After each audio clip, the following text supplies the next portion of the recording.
Welcome back, hockey fans, to episode 15 of Lightin the Lamp. I'm your host, Dola, and with me, as always, is JG. How's it going, pal? Good, man. Good. Monday off. Can't beat that. Nice day. Spent the day at the in-laws. Let the dogs run around a bit. Been sucking a few back, a couple twisties, going down real easy today. So, luckily Tuesday I'm also off. So, it won't be so bad to have a little bit of a hangover. Going to wake up, go to boxing, and probably start all over again. There you go. A couple days off. Been at the grindstone all day on this Monday. People have been needing some stuff from me, so hasn't been bad. Work's been picking up here on the West Coast, so can't be mad at that. Still employed, but happy to be back here on Lightin the Lamp, JG, and happy to get into this episode. So for fans out there, this episode we're going to be talking about some NHL trades and also some trade rumors and just an overall news segment. So this is an exciting time because really before the season even ended, the trading is open to all teams because they really have the shortened off-season period. So this has kind of never happened in NHL history. So got a lot to talk about here, but kind of always like on Lighting the Lamp. We're going to light the lamp. We're going to chug a beer. I know Joe's Twisted Teas. I got Das Boot here. So we're going to get after it, chug another one down here for Budweiser. But then I'm going to be following it up here with some White Claw, and I've been rocking the White Claw hat as well. Just a shout out. Finelli, you're getting plenty of free ad reads, Finelli. I want some gear now. Had enough. So reach out to whoever you got to reach out to at White Claw, but it's my turn. All right. So we're going to light the lamp. We're going to chug a beer, and then we're going to get into some NHL trade talk, fans. So let's do it.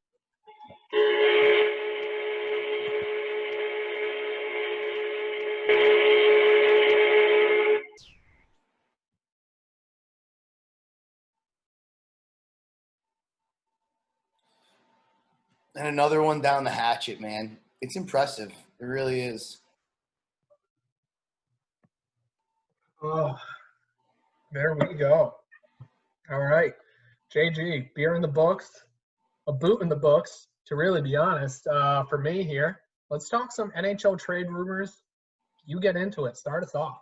All right. Well, I had a day today. Got into some, me, I love my rumor mill. So started going through some stuff here to get us all set up for the episode. And obviously, got to start off with I would call it a big trade. Maybe not. I think Pittsburgh busted on this one, but Kasperi Kapanen, Pontus Aberg, and Jesper Lindgren go to Pittsburgh from Toronto for the 15th overall pick in the draft. Philip Hollander, who's a prospect. Evan Rodriguez, who could potentially be a really nice piece for Toronto. I like him. He needs to be signed. And a veteran up and down, a warrior out of BU, David Warsofsky, defenseman I've been watching for a long time. I like him. He's probably a 6'7" guy, plays down in the AHL, comes up and fills in for injuries. He's a good piece to grab. But for me, Pittsburgh really reaching here, trying to grab Kasperi Kapanen and hopefully maybe turn him into something I don't think he projects to be with Crosby and Malkin there. But a great third liner nonetheless. Just don't like giving up the 15th overall pick. Not a fan of the trade for Pittsburgh, but who knows? Crazier things have happened. Guys like Jake Gensel come from Nebraska, Omaha, and end up being a 40-goal scorer. So, anything could happen when you're playing with a guy like Malkin or Crosby. So, I mean, it could work out for him. I really thought Kapanen had a great playoffs, though. I thought he looked great on that line with Oscar Klefbom. I thought he really had a good grit. I thought that third line was one of the better third lines in the NHL playoffs. Obviously, I think the first two lines just really didn't finalize it. I think one of my favorite lines right now is on the Canucks, but other than that, I thought he filled in pretty well for that team. I thought he played well. I had high hopes for him just kind of moving forward with Toronto, but still, can't ask for more. You're going to a team of Crosby, Malkin, Getzel, Sherry, Oh, listen, absolutely. I mean, could turn out to be something special. It has the potential, but for me, reaching on an unproven potential top six forward. Right now, he's a third liner all day and a great third liner, but already have a pretty nice third line over there. You picked up Brandon Tanev on a long-term $3.5 million deal. I mean, you don't really need another third liner. You need a top six guy to slot in up there with Malkin and Crosby. So Does he have the potential to do it? Absolutely. Let's see if he does it right away off the beginning of the season. But I just think Toronto won this trade, and obviously you grab another first-round pick. You already have one. You need a defenseman. You can now make a move with a couple of picks. A guy like Evan Rodriguez is a great depth forward. Was good in Buffalo. Thought he could have been better in Pittsburgh. Didn't really work out for him, but I think he fits in well on a Toronto team if he ends up signing there. And you got David Warsofsky, again, a 6'7" guy, a top-end guy for the Marlies, and a fill-in guy for the Maple Leafs, even in a playoff situation. So I like the trade more for Toronto than I do for Pittsburgh. I think it was a little bit of a reach at a high-end top-six forward for Pittsburgh in an effort to win here. But, that's my opinion. What do you think on that? I really don't know because, it's very hard for me to really say something about this trade because there's so many prospects in it, right? And I really feel you're not going to know who won this trade for about 2 to 3 years because with hockey, how, like you said it, like even with Shiri, Getzel, like you don't know how prospects are going to develop. And, if all of a sudden you strike gold on this, like, again, we traded Derek Brassard for Mika Zibanejad, and I'm not taking anything away for Derek Brassard, but we saw where those two careers went, right? Like Mika Zibanejad became a superstar. Derek Brassard became a high-end third liner. He became a very consistent player. Like, I mean, he was a 1-2 liner center for us, but then he's also older. He's older. He's older. We got him in his prime, and we had a couple years left of his prime, and we moved him at a good time. And we got a great asset in return for him. I don't disagree with you, but what if Zibanejad never panned out? You said it. His career was going a bit stale in Ottawa. I'm not saying it never took off, but he found his footing, right? And we don't know if that's going to happen. And not all the time you see that in a lot of prospects. And just finishing on that point, for me, both teams are looking to win now. Right. So who wins the trade is who wins now. And I feel, Toronto positions themselves to finally go and get that defenseman, and they don't really need any more offensive depth. I mean, they could sign a depth forward or two off free agency. They can make a trade for a depth forward or two, and their top six is as good as any in the league. I mean, what they need help in is that they need a number one defenseman in the worst way, and, now they have the assets to go and get that. So for me, if they go and do that, it's a win for Toronto now. There you go. All right, book it, fans. But you wanna polish up and keep going with this Pittsburgh topic here.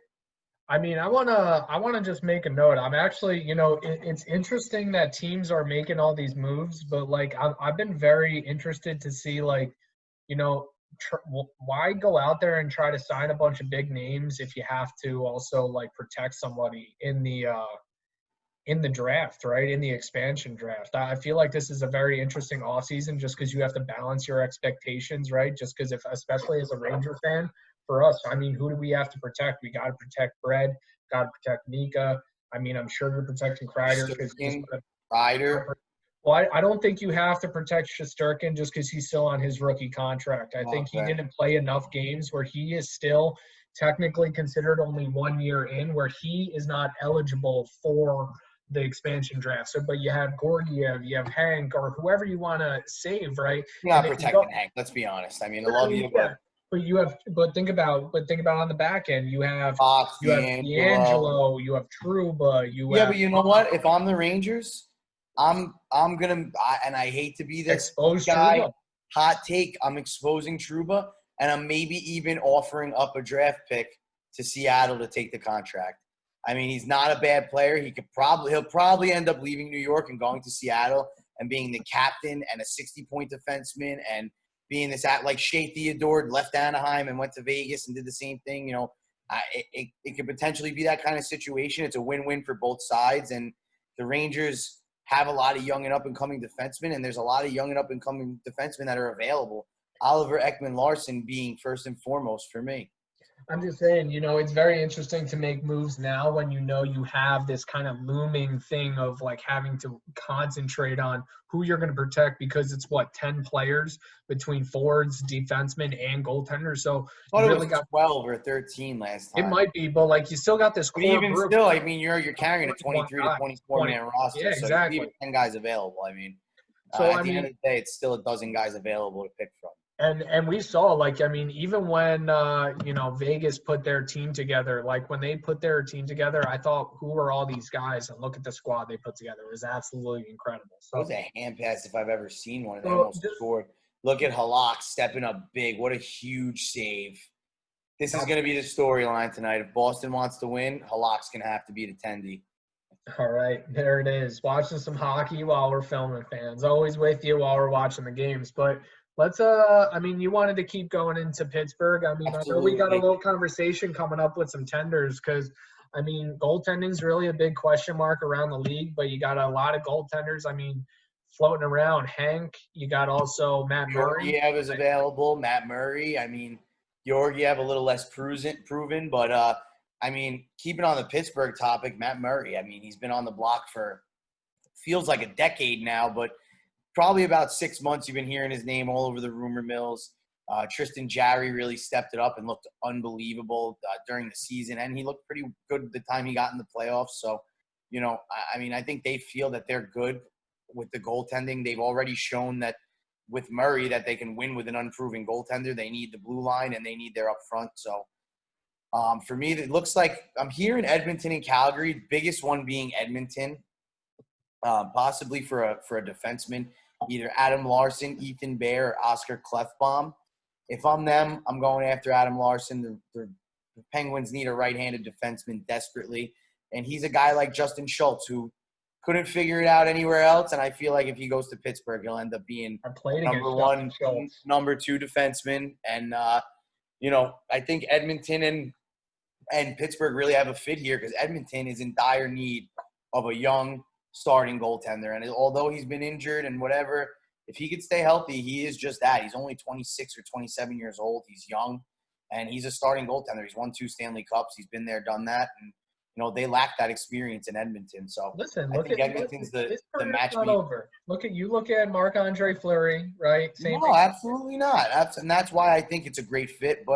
And then again, I mean, we have the Calgary outlook. You got the 2 Western Canada teams there, other than Vancouver, that are involved, and they're talking same kind of thing as Edmonton as far as picks and a NHL defenseman. So you got Oliver Killington, who's young, really young, and has the potential to be a top 4 defenseman, but we really don't know what he is, who Calgary's looking to offer up. And then Sam Bennett or Dylan Dubé are also on the table, 2 young guys who had breakout playoffs. So for me, that was my favorite line. That just a matter of what Dubé line was incredible. I just think that Pittsburgh needs I think Pittsburgh needs more a right-handed defenseman than they need to go and get another young forward. They just went and got Kapanen, who is similar to Bennett. He had a breakout playoff and hasn't had a breakout season yet, and would maybe even be a little bit of a reach again, for a top 6 guy that's potentially not a top 6 guy. So if I'm Pittsburgh and I'm going between the 2, I'm going after Adam Larson with Matt Murray, and that's my opinion, but those are the 2 teams that are heavily being talked about with Matt Murray. So, I mean, I definitely think that the Penguins should not sleep on what they're doing just because, I mean, I think you have to go out there and get value for Murray. You didn't get any value for Marc-Andre Fleury, and that was an absolute mistake. Like, I don't know who thought that he was put out. How many teams are going to go after him after this year, Marc-Andre Fleury, especially with the agent tweeting and everything? He's not staying in Vegas. So, I mean, let's be honest. I mean, I know it might not have been him, and he apologized and told his agent to take it down. But at the end of the day, they're definitely going to re-sign Leonard. He's just doing it for them, and I don't see Marc-Andre staying there. So, he's going to end up being a starter somewhere else. Another potential goalie on the market coming up here is Marc-Andre Fleury. I mean, like you said, a lot of goalies on the market, a lot of ex and current Penguin goalies, and potentially a Rangers goalie on the market too here between Hank and Georgiev.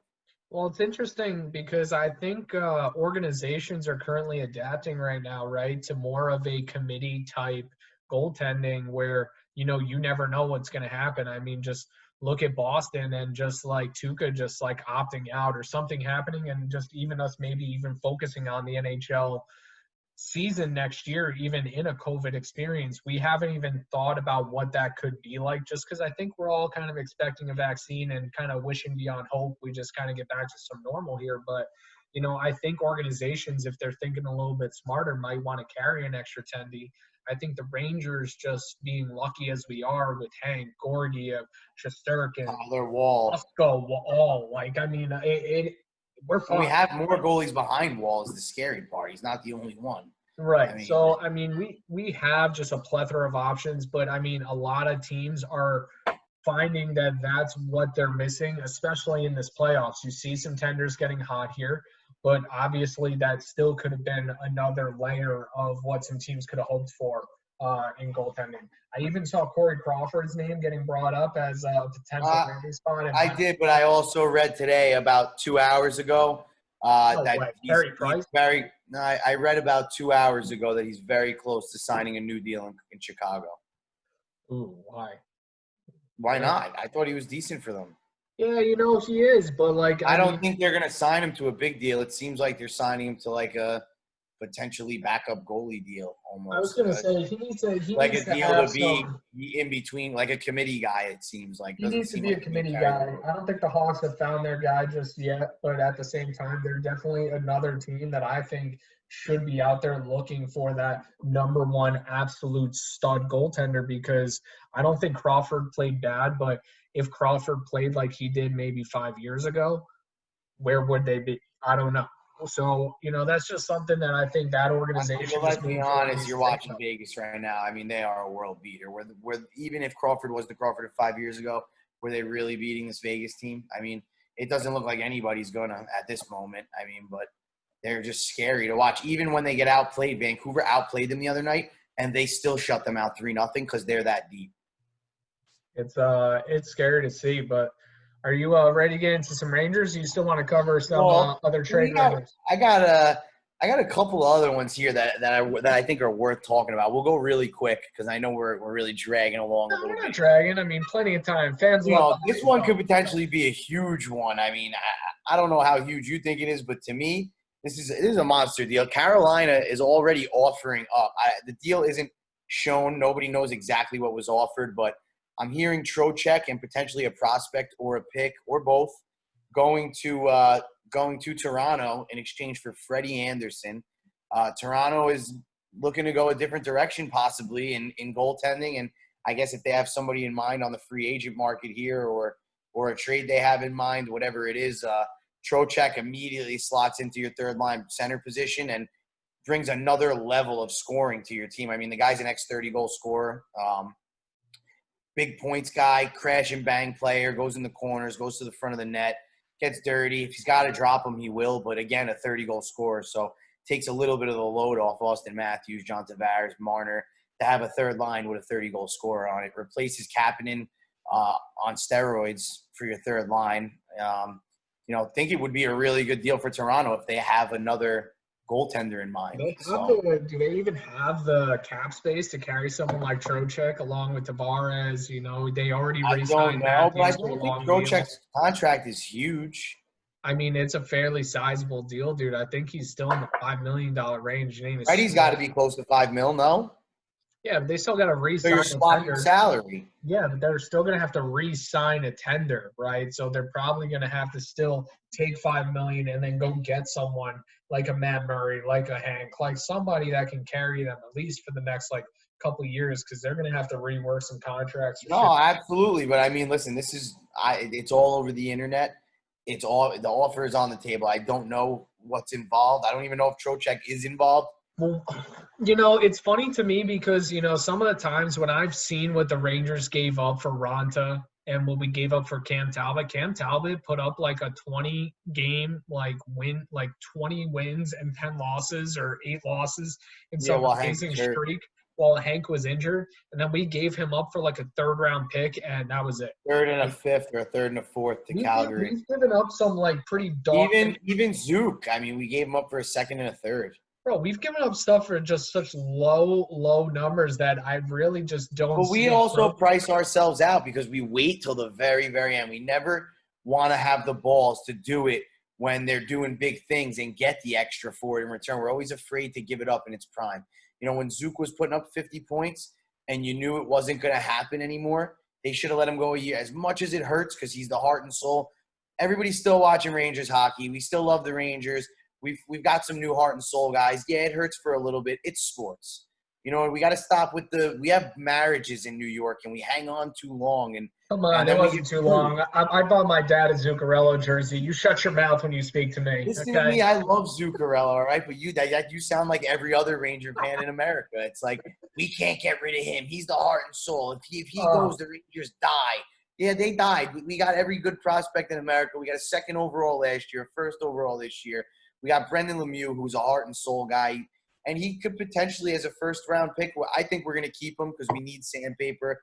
I don't see us letting him go. I think, you know, he could potentially be a Zuccarello-type player, a 2020. I mean, let's be honest. Zuccarello was very good on the power play. He was a 20-25 guy, a 20, maybe 20-30. He wasn't much of a big-time scorer. He was a 40 to 50-point guy. He was a second to third line, high-end skill piece, good on the power play, hard-working player, throw the body. Again, it's heart and soul. But, you know, when it's time to let go, it's time to let go. And I think Jeff Gordon showed you how to do that, and I think Glenn Sather could never do that at the right time. Jeff Gordon. Now that we just transitioned right into the Rangers. Listen, I'll never appreciate more what Jeff Gordon did. Listen, he said we're about to go into a rebuild, and you know we didn't really know what that is because rebuilds. He let go of the core, bro. JT Miller, Ryan McDonough, Callahan, all of them. He sent them all. See you later. See you later. It's over. It's done. And I mean, look at how they're performing. Zuccarello's a great player. Kevin Hayes is a great player. Derek Stepan's a great player. Derek Brassard's a great player. Ryan McDonough's a great player. Like everyone was great, but like he was like, listen, this chemistry does not work.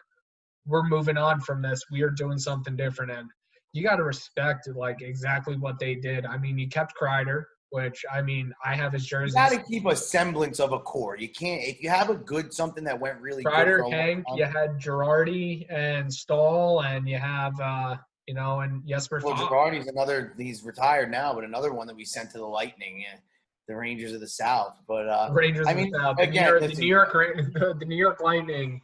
You know, just as always, because you know all the New York people are snowbirds down in Florida anyway, so we have to ship off half the team. I mean, look, at the end of the day, he's got balls. He's got balls. He wrote the letter and he went out and he executed the letter, and very quickly. I mean, look at what he signed. Look at what he drafted. Look at what he's picked up. I mean, he is a stud in every sense of the word. Again, we talked about Chris Jury in our little piece before about Jax Martin, another guy, just the assistant GM, just an absolute legend, just developing prospects, grabbing random college guys that are turning out to be players. I mean, just really knows what he's doing, really does. So just encouraging to see. But before we really get into NYR, let's just finish up with one last rumor here that I got. The possibility of Gaudreau going to the Devils. Oh, my God, don't tell me. Hometown boy, Devils need us. What? Don't tell me that. I don't want to see him across the harbor. Are you shitting? Oh, me neither. But, I mean, let's be honest here. Gaudreau to NJD makes sense. The Devils have 3 first-round picks in this year's draft. Makes it very easy for them to do. Yes, they do. Go look it up with that face. I'm not saying they don't. That's 3 first-round. So they have 3 first-round picks. So, I mean, makes it very possible for them to get my boy Johnny G here. Kearney Point, New Jersey native. Kind of has the feeling of a Kyle Palmieri coming home. And Kyle Palmieri's been nothing but successful at home, so it leads me to believe Gaudreau might be interested. Kearney, huh? Because I was another. No, Kearney's Point. Kearney's Point, South Jersey boy, almost Philly. I was gonna say Kearney. One of those Hollydale dirtbags. Sorry guys, just joking. Just joking. It's just hockey stuff here. Just that's all it is.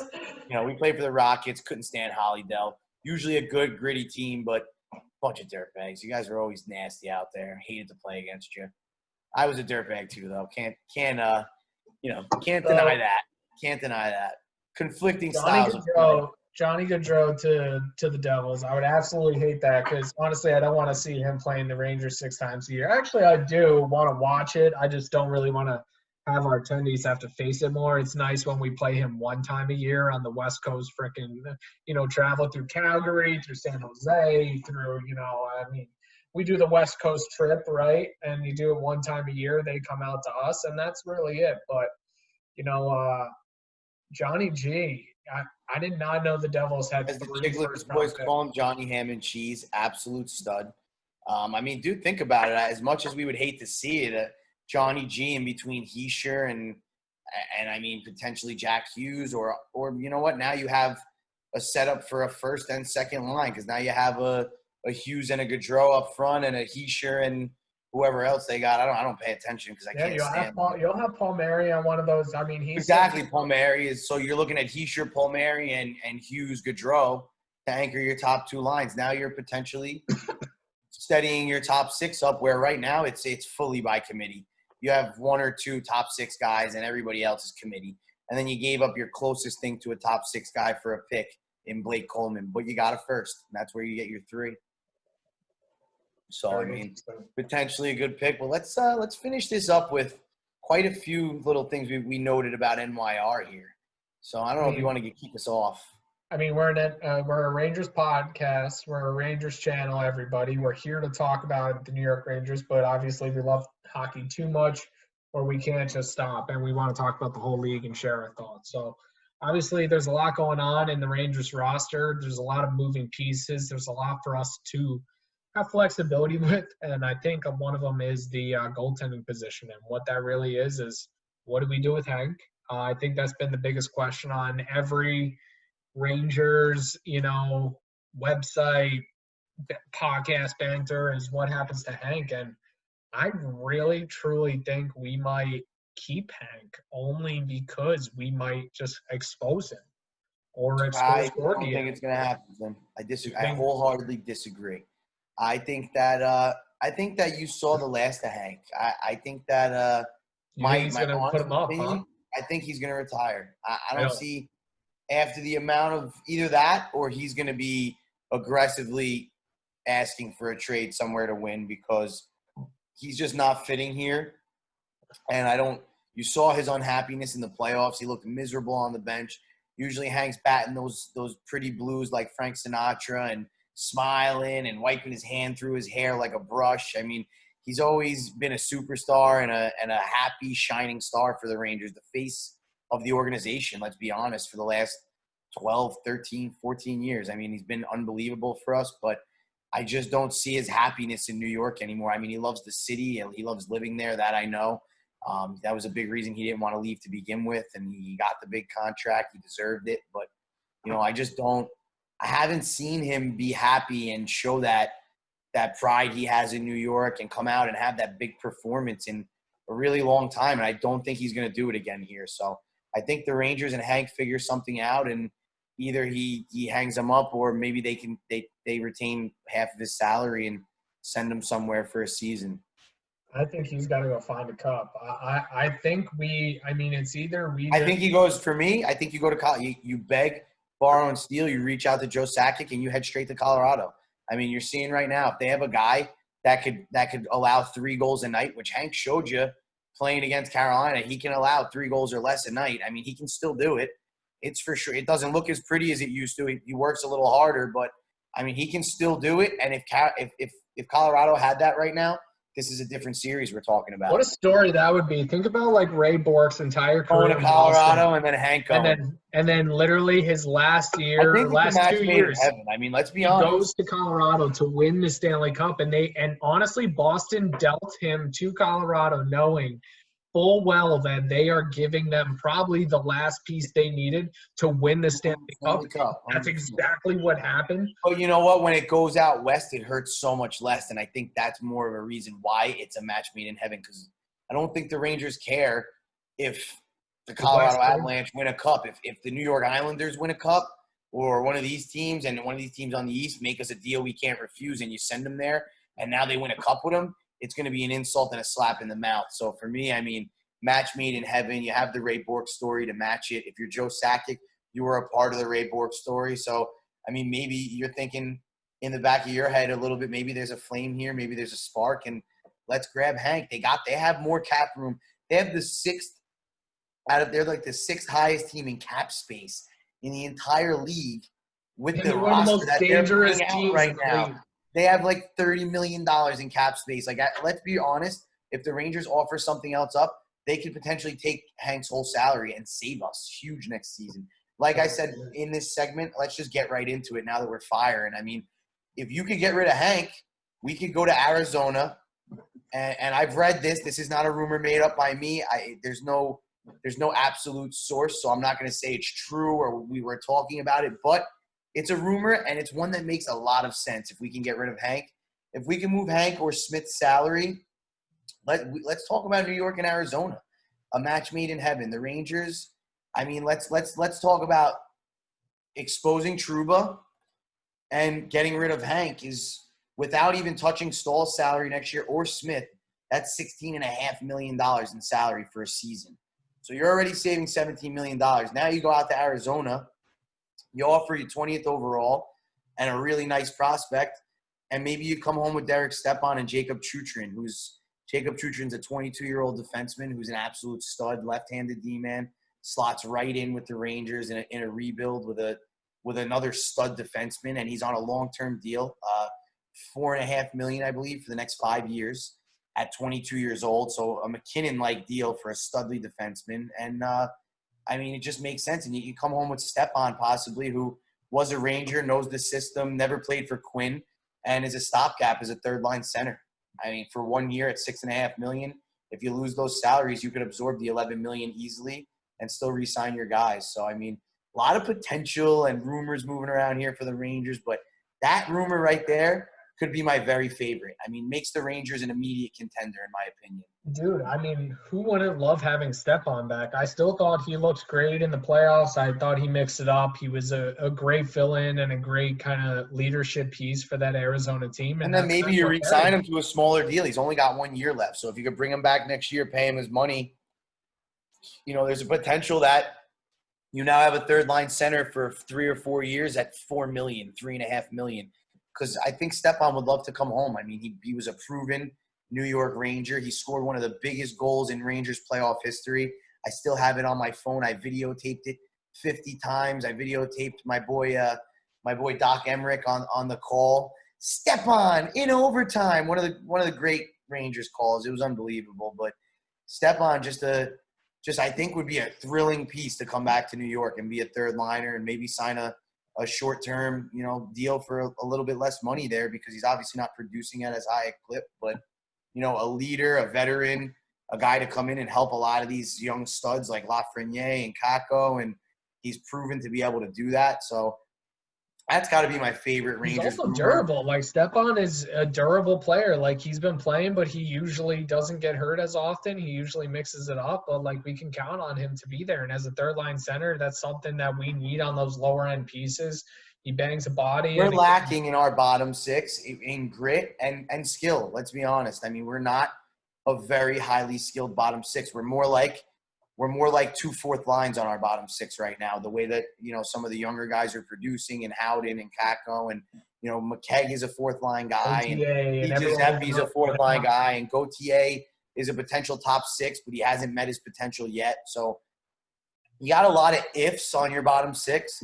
And I think bringing in a guy like Stepan, even at the overpayment, if you can move one of those salaries, it's only 1 year. So if we can make it work for a season, I think it's very well worth it. And let's not forget about the main piece in that deal, Jacob Chutrin.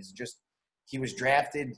I think he got passed up on. He was talked about as a first overall. He ended up dropping into the middle of the top 10, and Arizona snagged him, and he ended up playing that season, and he was awesome, and he's been awesome since. Great left-handed defenseman. I think Arizona's trying to shake it up, bring some draft picks back. We obviously have those draft picks, so. Well, Arizona needs to bring back those draft picks after those sanctions that got put on them. So fans, real quick interjection. If you don't know, Arizona was doing some tomfoolery, let's call it, because they basically were reaching out and consulting with draft picks on just, like, you know, trainings, conferences, and all this. And that was basically forbid by the NHL. So they have now forfeit both their first round draft pick this year and next year. And I don't even know if there's more consequence, but still, like, they've kind of ruined the development of the Coyotes for the next couple of years. They just gutted their. Well, and that's, you know, going to be a big deal, especially they lost Chaika now, and they had the big thing with Chaika. So a lot of bad things going for a team that it looked like was trending upwards. And that really sucked.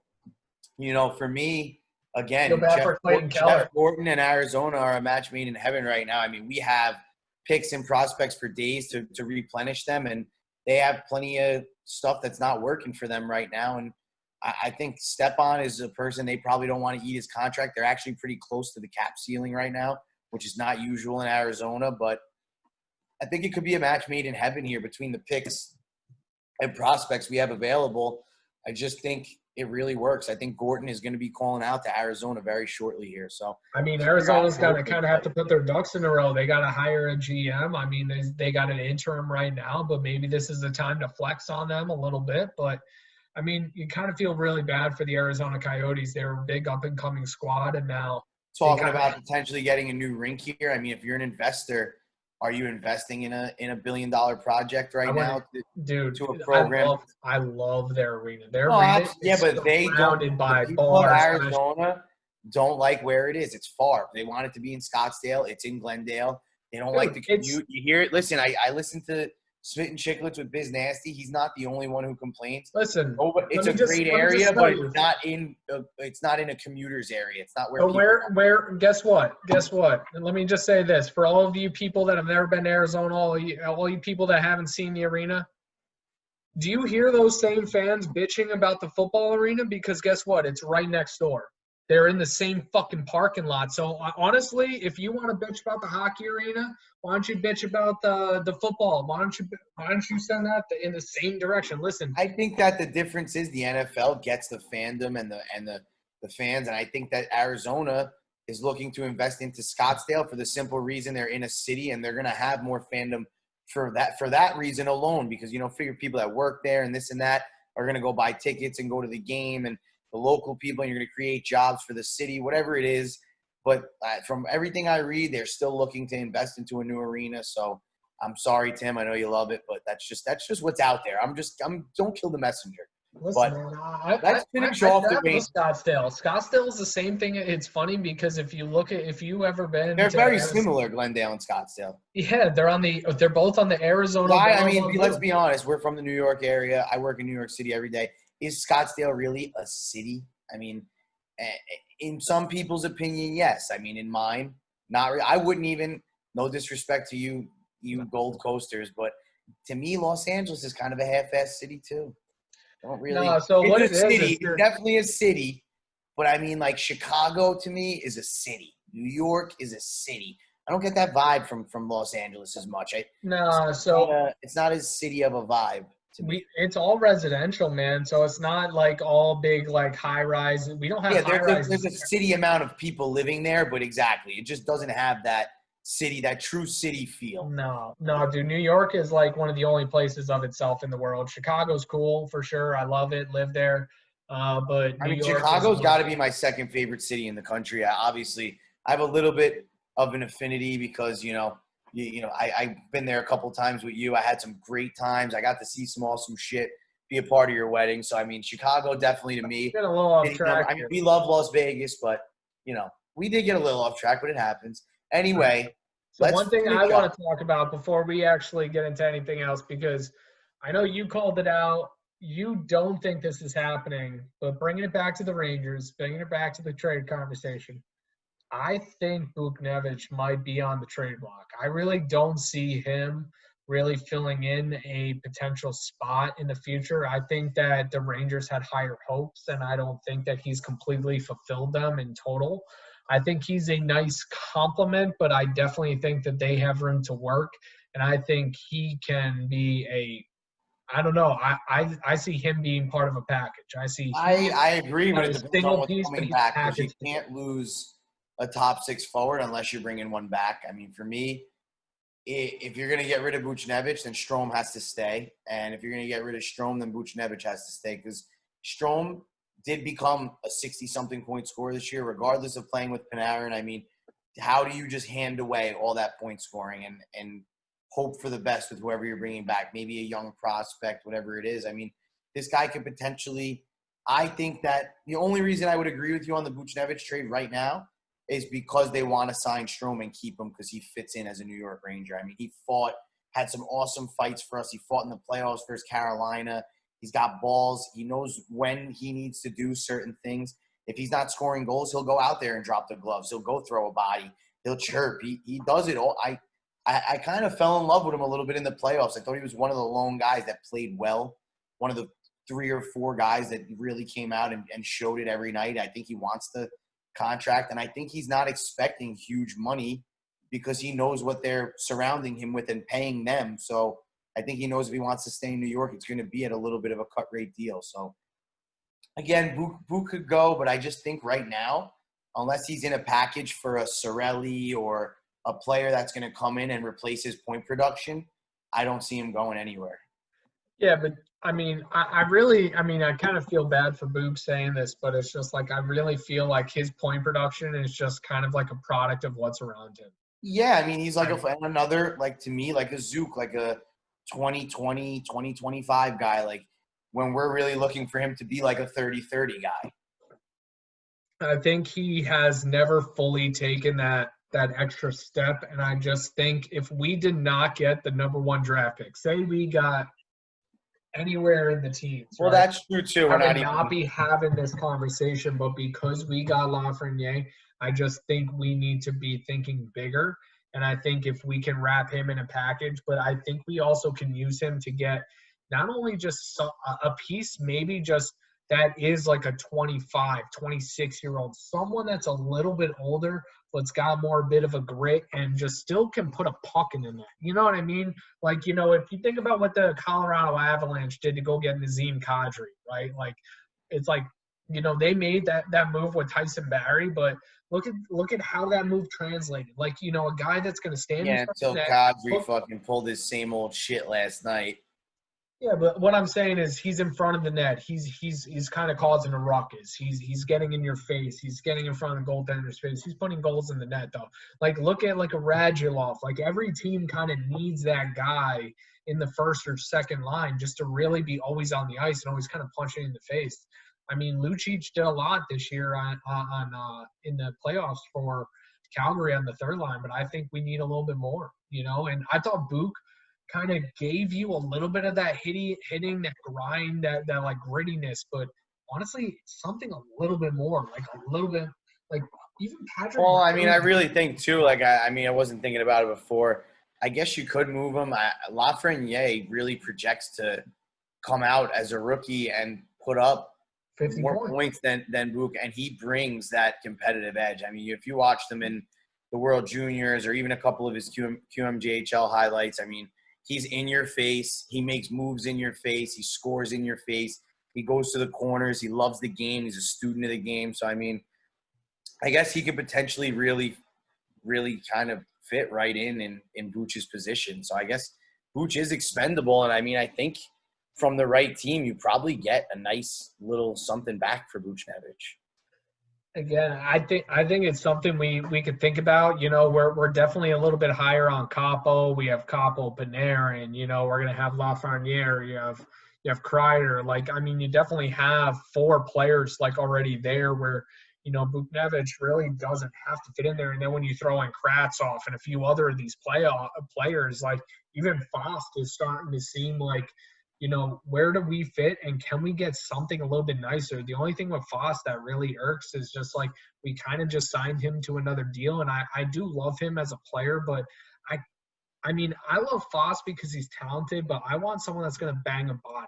You know what I mean? Like, he's not going to be the person that's going to send someone through a wall, like absolutely put him through the glass. Like, you never have seen him as that player, but now I'm looking for that player, and I don't know who it is on that third line, but you know, Foss is going to be on the third line. You think Kravtsov is going to be kind of there filling? No, another article that came out today. Not to burst your bubble, but Kravtsov will be, first take Elliot Friedman Jr. here, but my boy is headed to the KHL to play for Tractor for the 2021 season. Yeah, but we have the right. We have the right to bring him back. I honestly, Tim, after watching his debacle of a first season last year, I mean, love the kid. He's an extreme talent. He's got the potential, but I think you let him go. I mean, look at what happened with Panarin. He hung out in Russia for a little bit, and I mean, he came here like a madman, and he has some of the same records as Panarin in that league already. As a rookie, he scored some of the most points a rookie's ever scored in the K. So, I mean, for me, leave him there for the season. I just don't see – we're not winning the Cup. I mean, we saw where we're at, this round here.